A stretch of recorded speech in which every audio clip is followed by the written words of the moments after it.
exactly, Kurt. And, also, because you're an infantry colonel, former infantry colonel, I want to talk to you about the operation itself, too, and particularly about all of this bleeding as well, about how Congress wasn't notified, how they kept it too secret. But you would know about planning this sort of operation and the need for secrecy. I'm amazed that some of those complaining right now don't get it, but I have been so impressed by Marco Rubio, who I think has been the man of the side in all of this here. His response here to NBC's Kirsten Walker, who didn't get any of this. Have a look at this. This was a law enforcement function to capture an indicted drug trafficker. And of course, we needed the Department of War to support it because they do have anti-aircraft missiles that could shoot down those helicopters. But will you? We had to take down radars. We had to take down those anti-air elements on the way in and on the way out. And that's what this was limited to. But will you seek congressional approval for any further action in Venezuela or the region? Well, we will seek congressional approval for actions that require congressional approval. I mean, I thought that was a great answer right there, but well, he's so good. Exactly.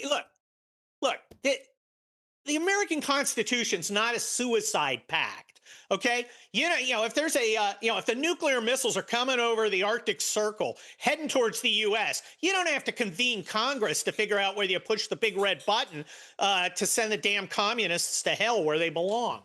The Constitution envisions the Congress declaring war. And that's a good thing. I know I've been in a couple wars, and you want the United States, the people of the United States who are elected representatives, to weigh in on extended, continuing military operations.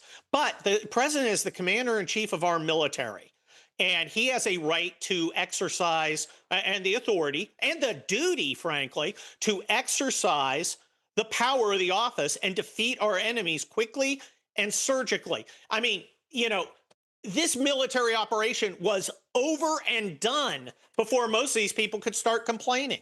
And that's because our guys are so damn good. And you're right. I do know about planning operations.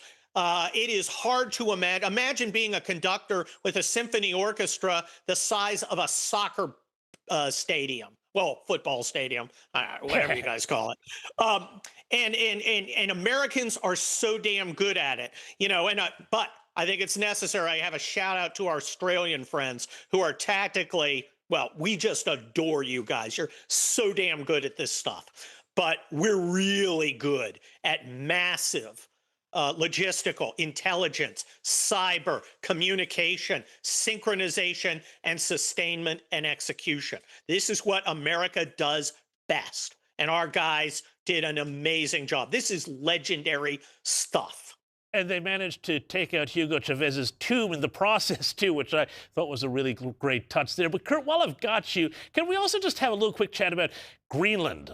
Keir Starmer in the UK, the Danish government, and other Europeans are having a meltdown over Trump's latest comments about Greenland, saying that if the U.S. takes Greenland, which, by the way, the U.S. occupied during World War II and which it has tried to acquire a number of times, it's the end of NATO. Can you explain for our Australian viewers why the Trump administration is so keen on Greenland, but also how the bleating about this from Europe kind of actually exposes some of the weakness on that side of the Atlantic? Well, threatening us with the end of NATO, huh? You're going to threaten me with a good time, right? See, traditionally, threats are things that you really don't want to happen, but that's neither here nor there. The fact is, look, America is not going to go in and start killing our allies to grab that hunk of land. The Danish can't protect it, which is why it's been an American protectorate. And the United States believes that it is important strategically for us and for our friends in Europe that this key terrain be under the control of a force that can actually defend it. And the only force is the United States. The idea of the United States is going to go in and start hurting our allies, even though we've got plenty of problems with them and their problems with free speech and their problems with immigration and their problems with being freeloading slackers. It's just silly. Yeah.